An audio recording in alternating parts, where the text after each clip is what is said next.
Halo semua, selamat datang di kelas Basic Fotografi. Kelas ini berdiri atas inisiatif dari Josial Visual untuk membantu orang-orang yang mau belajar mengenai fotografi. Tapi kali ini kita akan belajar fotografi dari dasar ya.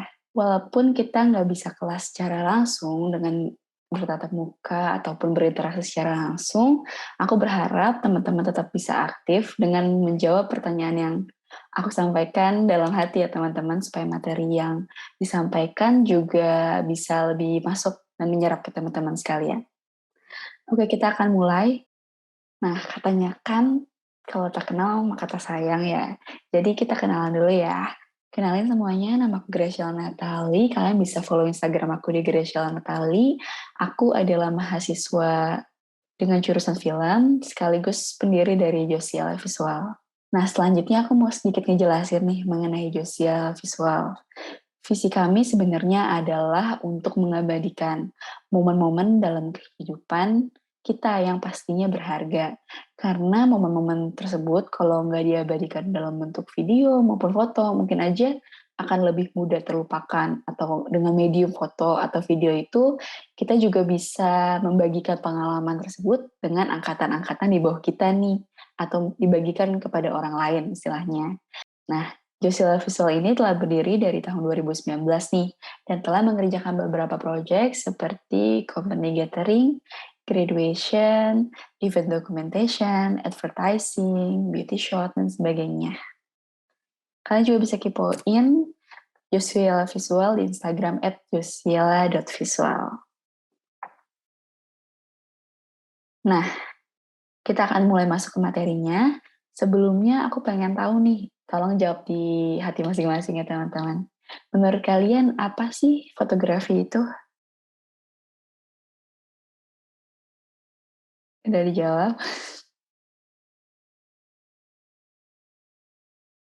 Oke, tentunya kita nggak asing ya sama istilah fotografi, karena sekarang kehidupan kita tuh udah berdampingan sama media sosial yang kebanyakan udah menampilkan karya-karya visual atau karya-karya fotografi. Fotografi, sebenarnya apa sih fotografi itu? Fotografi adalah salah satu bentuk seni dari menangkap cahaya yang kemudian diproses menjadi sebuah gambar. Fotografi nggak hanya bicara soal hasil jadi sebuah foto, tapi juga proses pemikiran, konsep dari foto yang kita ambil, terus teknik yang kita gunakan untuk mengambil foto tersebut, hingga akhirnya cahaya atau gambar yang ditangkap oleh kamera diproses dan menghasilkan sebuah foto yang biasa kita lihat, dan itu juga mungkin akan diproses lagi melalui proses editing menjadi sebuah foto. Jadi fotografi itu bukan sebuah proses yang singkat, tapi sebenarnya di dalamnya itu kompleks, guys, karena fotografi merupakan salah satu bentuk seni. Next. Nah, berbicara tentang fotografi yang merupakan sebuah seni dalam menangkap cahaya, oleh karena itu cahaya, light, atau exposure sangat berperan penting dalam teknik fotografi. Itu sebabnya kali ini di pertemuan pertama atau di round 1 kita akan belajar mengenai cahaya. Sebelumnya teman-teman tolong jawab di hati masing-masing lagi. Menurut kalian cahaya itu apa sih? Cahaya, sesuatu yang sering kita dengar kan, bahkan kita lihat tiap hari, kita sadar bahwa itu cahaya. Tapi kalian sebenarnya tahu nggak sih cahaya itu artinya apa?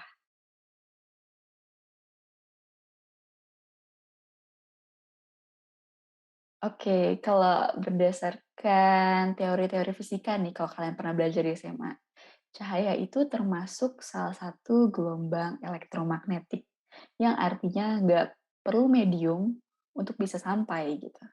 Nah, cahaya itu yang kita tangkap dengan menggunakan mata kita.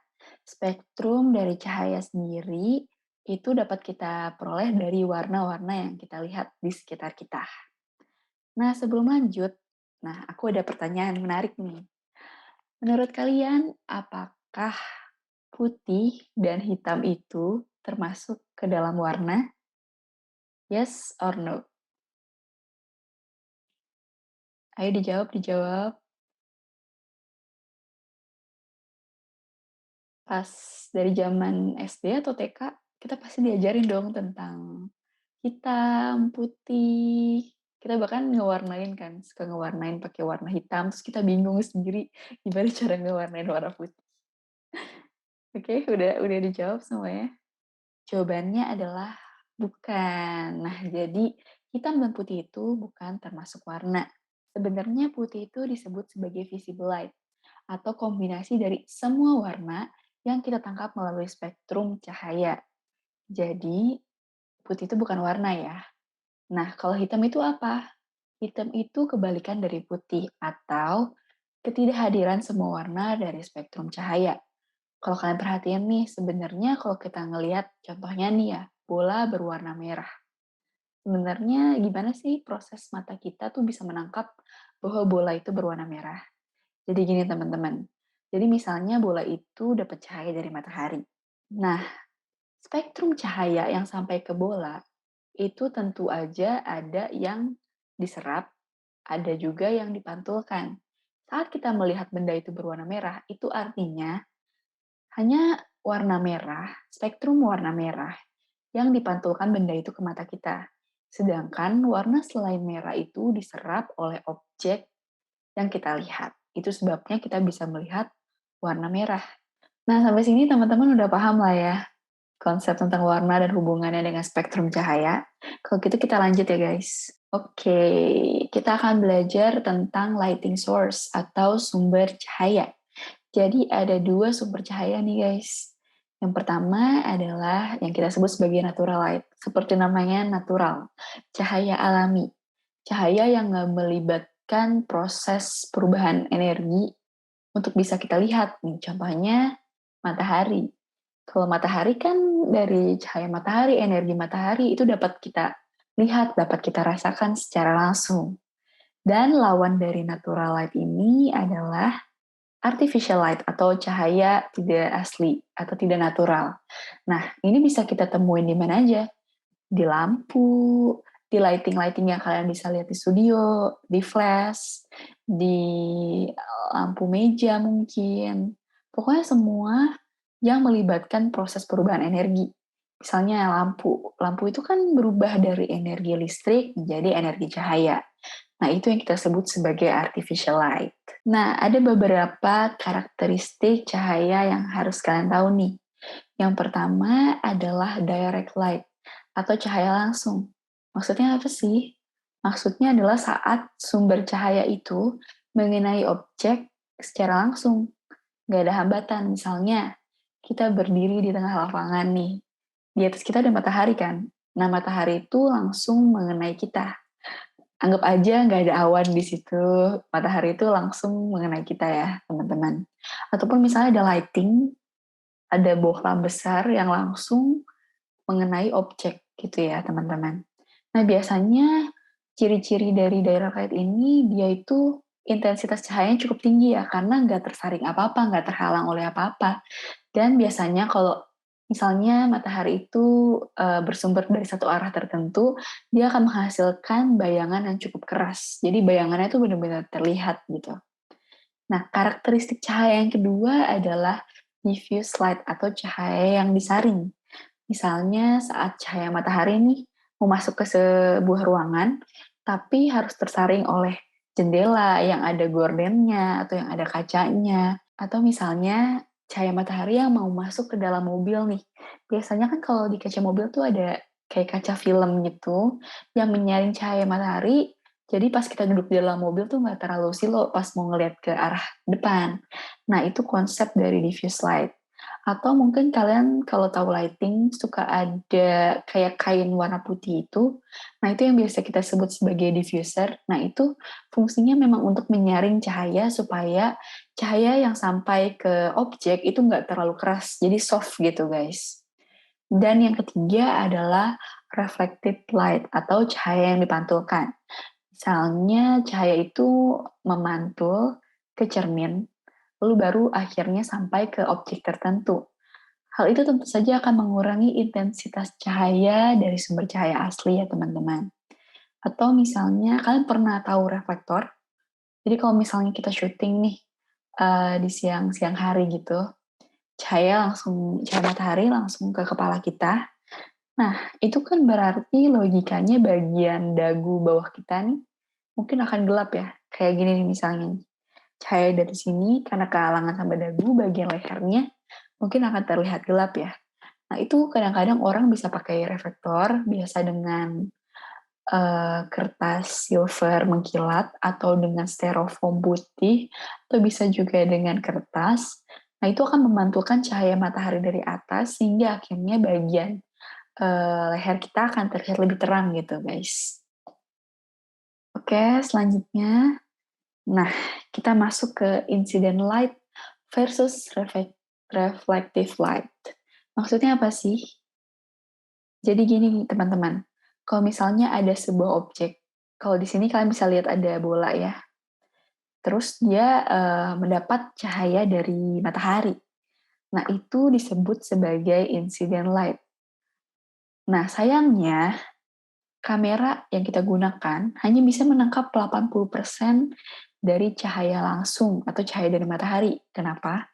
Karena prosesnya nih ya, seperti yang tadi kita udah bahas, dari cahaya matahari ke objek, cahaya itu ada sebagian yang diserap oleh objek dan sebagian lagi yang dipantulkan yang bisa ditangkap oleh kamera.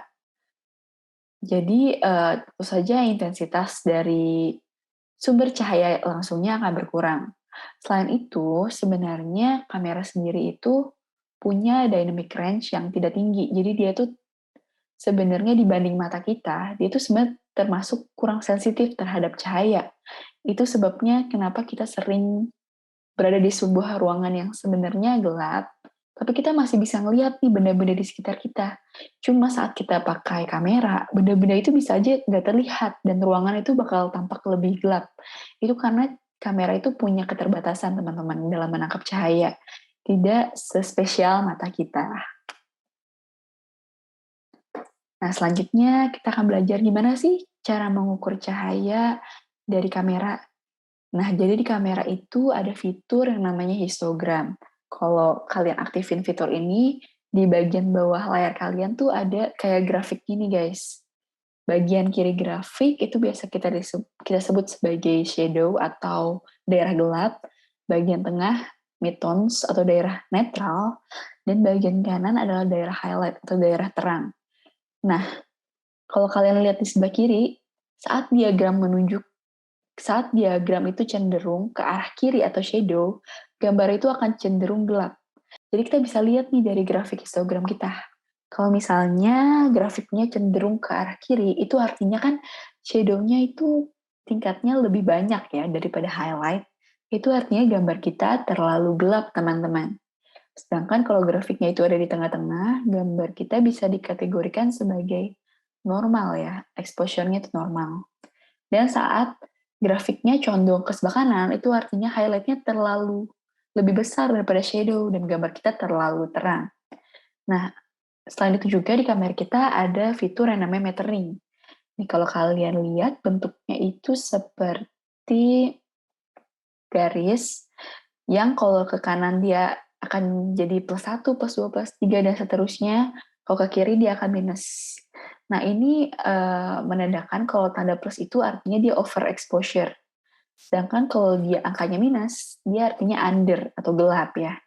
Sedangkan kalau gambar-gambar yang normal, exposure-nya, dia biasa ada di tengah nih, garis ininya ada di bagian tengah grafik. Nah, udah paham ya semuanya? Udah mulai panas? Ya emang kalau belajar itu otak harus panas, itu artinya materinya itu menyerap ya teman-teman. Oke, kita lanjut ya. Oke, nah karena cahaya merupakan salah satu elemen penting di dalam fotografi, oleh karena itu cahaya perlu untuk kita kendalikan atau kita kontrol. Biasa nih ada 3 elemen utama di kamera yang biasa disebut sebagai the exposure triangle.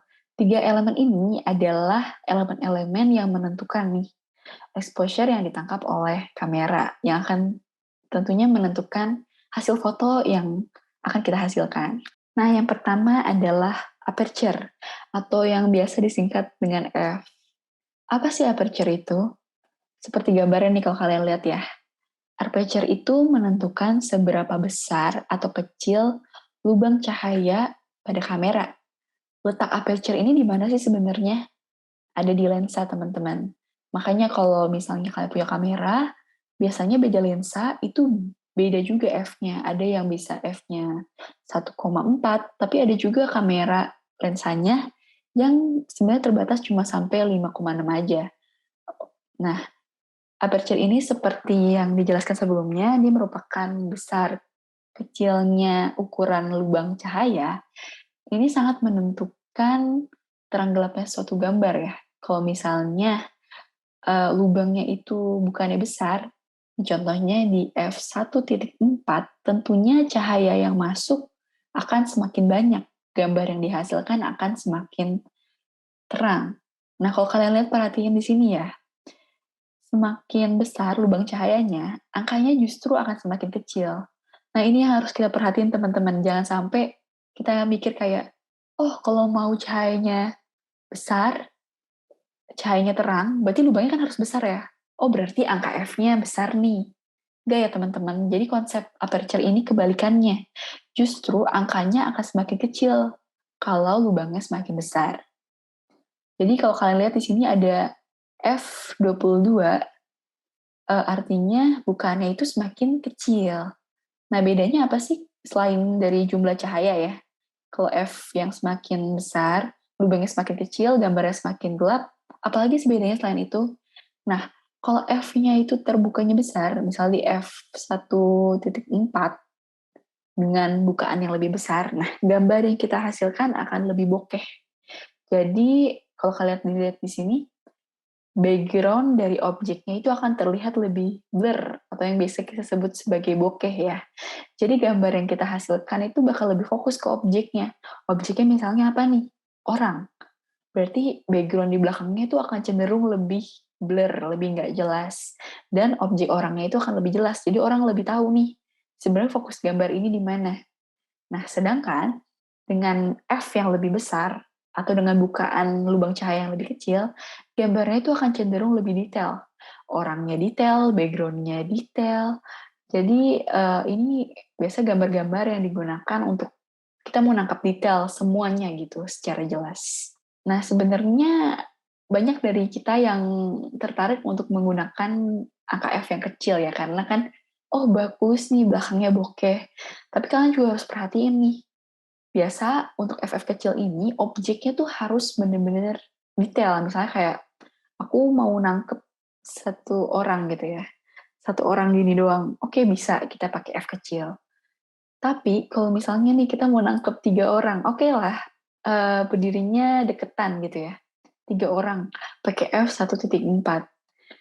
Coba kalau teman-teman penasaran, bisa coba sendiri, itu pasti ada bagian dari ketiga orang itu yang blur, misalnya bagian punggungnya agak blur lah. Itu karena memang bukannya terlalu kecil, jadi kita harus jaga-jaga nih. Misalnya kalau foto grup atau foto sesuatu objek yang banyak gitu ya. Coba pakai F yang lumayan besar, misalnya kayak di 5.6 atau di 7. Pokoknya usahain pakai F yang cukup besar, tergantung kebutuhannya ya teman-teman. Nah, ini di gambar ini terlihat banget ya bedanya. Saat kita gunain F yang lebih kecil, di sini di F4, gambar belakang background objeknya itu akan terlihat lebih bokeh. Jadi kita bisa lebih fokus ke bunga mataharinya. Sedangkan kalau kita pakai di F22, di angka F yang besar dan bukaan yang kecil, nah gambarnya bakal terlihat lebih detail nih. Kita bisa lebih detail ngelihat, oh di belakang ada danau gitu. Jadi kita bisa lebih punya banyak informasi tentang gambar itu. Bagusan yang mana, sebenarnya fotografi itu relatif ya. Jadi kayak tergantung kalian mau menghasilkan foto yang kayak gimana, konsep yang kayak gimana, mau fokusnya kemana. Sebenarnya nggak ada yang bagus dan nggak ada yang nggak bagus di dunia fotografi. Karena ini seni, teman-teman. Nah, elemen selanjutnya dari exposure triangle adalah shutter speed. Nah, apa sih shutter speed itu? Sama nggak sih sama aperture sebenarnya? Beda ya teman-teman. Jadi shutter speed itu bicara tentang kecepatan sensor kamera dalam menangkap gambar. Kalau misalnya kecepatannya semakin cepat, misalnya di angka 1/500, nah kamera itu akan semakin cepat menangkap gambar, gambarnya juga akan semakin cepat dibekukan. Misalnya kayak mobil nih, mobil kan cepet ya geraknya pas lagi di jalan, pas lagi dikemudikan. Nah, kamera tuh bisa nangkep cepet seolah-olah gambar mobilnya itu freeze, mobilnya itu lagi diem gitu. Beda kalau misalnya kita gunain shutter speed yang lama, seperti 1/15, 1/30, pasti mobilnya itu akan terlihat blur gitu, sedang jalan gitu. Nah, tapi pengaruhnya shutter speed terhadap exposure itu apa? Nah, logikanya teman-teman nih, kalau semakin cepat sensor kamera menangkap gambar, tentunya durasi kamera menangkap cahaya semakin cepat ya teman-teman ya. Itu artinya cahaya yang dihasilkan atau cahaya yang ditangkap itu semakin sedikit. Sementara ketika kita menggunakan shutter speed yang lebih lambat, berarti durasi sensor kamera dalam menangkap cahaya juga lebih lama. Itu sebabnya saat kita pakai shutter speed di angka 1/60 atau 1/15, itu gambarnya akan jauh lebih terang. Tapi harus hati-hati teman-teman. Kalau untuk objek yang bergerak, kita harus pertimbangin dulu nih, dia kecepatannya berapa gitu.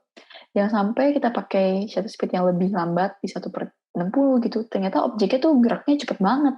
Jadi akhirnya gambarnya blur. Sebenarnya nggak ada yang salah juga sama gambar blur ya. Itu kan kayak konsep seni gitu. Bahkan ada banyak foto-foto yang blur tapi cantik gitu ya. Tapi tuh kita harus pertimbangin berdasarkan konsep foto kita gimana teman-teman. Nah, di sini ada contohnya nih ya. Kalau kalian bisa lihat di kiri, ada gambar orang-orang sedang bersepeda. Tentunya mereka bergerak ya, jadi objeknya itu nggak statis. Nah, kita harus pertimbangin kecepatan mereka naik sepeda itu berapa. Nah, kita baru setelah itu kita bisa tentuin kira-kira shutter speed yang pas itu berapa.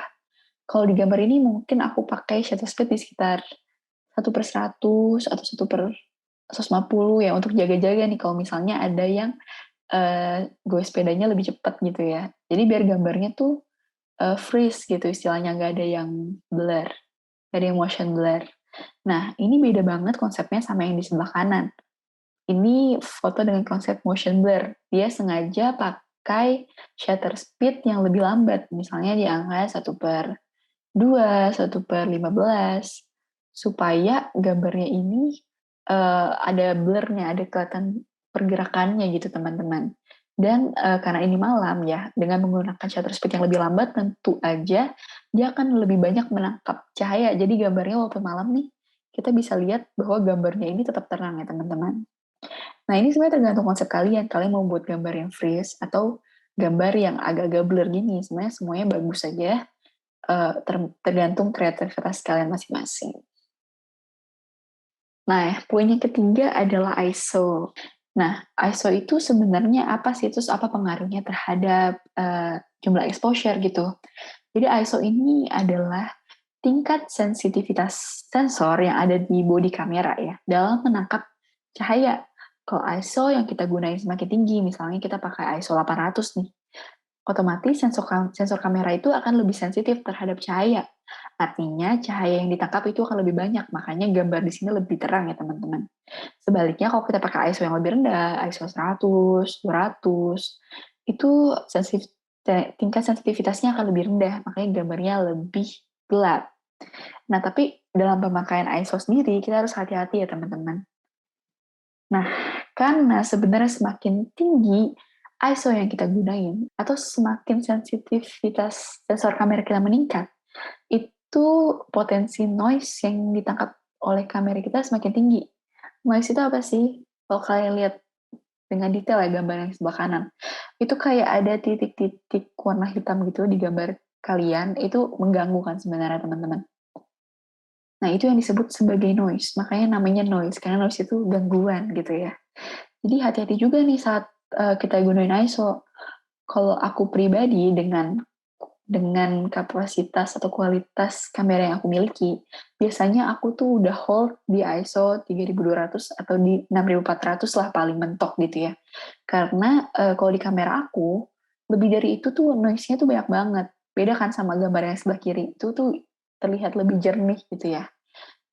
Nah, tapi ada kamera-kamera tertentu, mungkin kamera-kamera terbaru yang lebih canggih ya, itu ISO-nya bisa di atas 10.000 dan tingkat noise-nya nggak gitu tinggi. Jadi itu tergantung dari kamera kalian masing-masing nih, sekali lagi.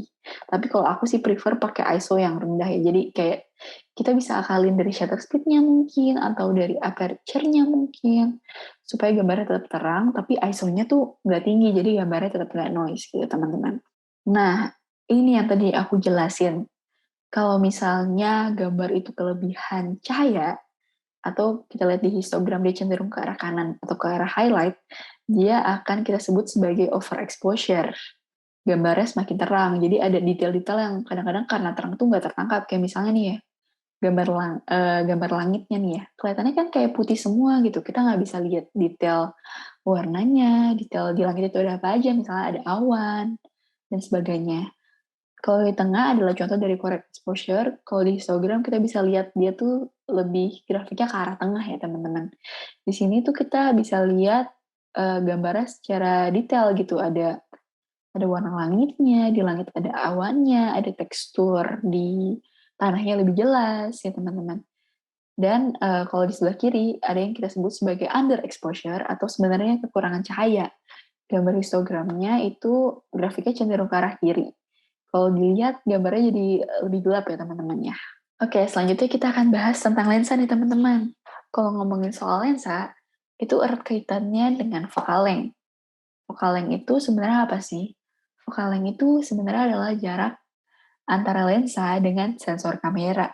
Semakin kecil focal length, berarti sudut gambarnya akan semakin besar, atau gambarnya akan terlihat zoom out gitu ya, lebih wide gitu. Sedangkan semakin besar focal length, dia sudut pengambilan gambarnya akan lebih sempit. Jadi lebih zoom in atau lebih zoom ya, teman-teman. Nah, ada kategori lensa berdasarkan focal length nih. Yang pertama adalah normal lens, biasanya di sekitar 35-70 mm.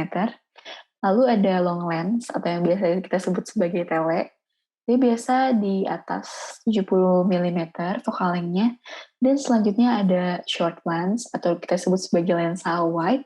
Dia biasa di bawah 35 mm.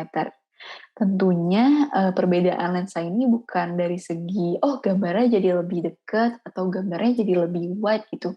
Nggak hanya sekedar itu teman-teman, sebenarnya ada pengaruh lain nih dari lensa dengan focal length yang kita gunain.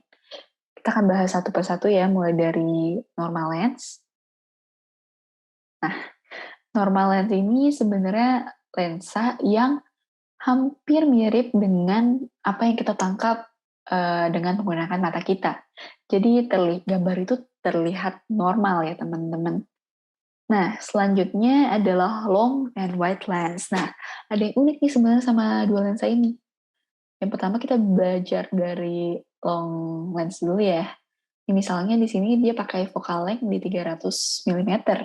Otomatis gambarnya bakal lebih nge-zoom in kan. Kalau 300 mm nih, kita nangkep gambar orang kayak gini, itu pasti fotonya dari jarak yang lumayan jauh teman-teman. Karena kan lensanya akan zoom in banget ya, jadi kita harus ngambil foto dari agak jauh. Nah, seperti yang kalian lihat, gambar background belakangnya tuh lebih blur teman-teman. Jadi bakal ada bokeh nih kalau kita pakai focal length sebenarnya. Jadi selain tadi kita bisa gunain aperture, point f yang tadi, semakin kecil f-nya, semakin bokeh belakangnya. Kita bisa manfaatin focal length ini juga nih. Focal length-nya semakin besar, gambar di belakang objeknya juga akan semakin bokeh gitu. Tapi kalau kalian perhatiin, karena gambarnya ini bokeh, jadi seolah-olah background belakangnya sama objeknya tuh deket teman-teman. Jadi seolah kayak nempel gitu, nggak ada jarak. Beda sama gambar yang sebelah kanan. Kalau kalian lihat itu kelihatan banget ya berjaraknya antara objeknya dengan pohon yang ada di belakangnya. Kelihatan banget kan ya? Beda banget sama yang di kiri, terlihat nempel. Karena kalau kita pakai long lens itu, gambarnya bakal kelihatan cenderung flat ya, kayak dua dimensi aja gitu. Jadi cuma ada dimensi objek sama dimensi background, udah. Jadi kelihatan lebih nempel gitu. Biasa long lens ini bisa kita gunain untuk adegan-adegan kayak berantem teman-teman. Kenapa? Jadi karena saat benar-benar berantem itu kita nggak perlu pukul orangnya beneran gitu. Karena dengan adanya long lens ini bakal terlihat lebih rapat kan. Jadi kayak terlihat udah mukul gitu walaupun sebenarnya kita nggak mukul. Nah, itu kalau long lens ya. Kalau wide lens, di sini contohnya kita pakai vokal yang 14 mm. Kalau yang kalian lihat kan mukanya agak sedikit melengkung ya, atau kita sebut sebagai distorsi. Nah ini yang harus kita hati-hati nih kalau pakai lensa wide ya, atau lensa yang di bawah 35 mm. Karena kalau kita terlalu dekat nih sama objeknya tuh bakal terlihat distorsi. Jadi kayak nggak normal gitu. Kalau kalian lihat ini kan agak, orangnya kayak ketarik ke atas gitu loh, kayak jadi kurus banget gitu, rapet banget gitu ya teman-teman. Jadi kita harus hati-hati nih. Tapi biasa kalau lensa wide ini, kalau untuk pemandangan oke, apalagi untuk arsitektur ya. Kalau arsitektur, efek distorsinya itu akan ngebuat bangunan itu justru akan terlihat megah. Tapi kita harus perhatiin kalau kita moto objek orang gitu ya. Harus hati-hati nih, karena jangan sampai misalnya kita ada klien orang nih, kok mukanya menyon gitu, atau kayaknya nggak bener lah, nggak kelihatan normal gitu ya teman-teman. Pokoknya kita harus perhatian banget dan hati-hati sama wide lens ini ya teman-teman. Nah, untuk materi session pertama ini udah selesai. Seneng kan teman-teman udah selesai gitu kelasnya, abis ngebulkan kepalanya. Nah, supaya materi yang disampaikan ini benar-benar bisa bermanfaat dan ditangkap oleh teman-teman semua, aku mau kasih sedikit tugas nih. Tenang aja, tugasnya gampang kok. Kalian tinggal foto objek sebanyak 3 foto ya teman-teman, objek yang sama. Tapi dari ketiga itu harus menunjukkan gimana sih karakter gambar saat overexposure atau kelebihan cahaya, saat correct exposure, dan saat underexposure atau kekurangan cahaya. Jadi nanti akan ada 3 gambar dengan objek yang sama, kalian sandingin gitu ya. Terus kalian tulis mana gambar yang overexposure, gambar yang correct exposure, gambar yang underexposure. Kalian juga bisa nih gunain fitur histogram atau metering yang tadi udah aku jelasin sebelumnya. Jangan lupa tag @josialvisual dan @graciela_natali supaya nanti aku bisa nilai nih kira-kira gambar yang teman-teman hasilkan udah bener atau belum gitu ya teman-teman. Nah, udah paham kan sama tugasnya semuanya? Oke, selanjutnya kita akan sneak peek dikit nih sama materi yang akan kita bahas di pertemuan berikutnya. Jadi pertemuan berikutnya kita akan sama-sama bahas tentang composition. Composition ini bicara tentang bagaimana kita meletakkan objek di frame foto kita nih teman-teman.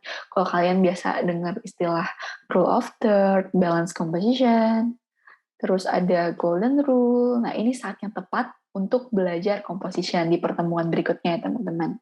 Sebelumnya, aku berharap bahwa materi yang diajarkan di pertemuan pertama ini bisa kalian mengerti.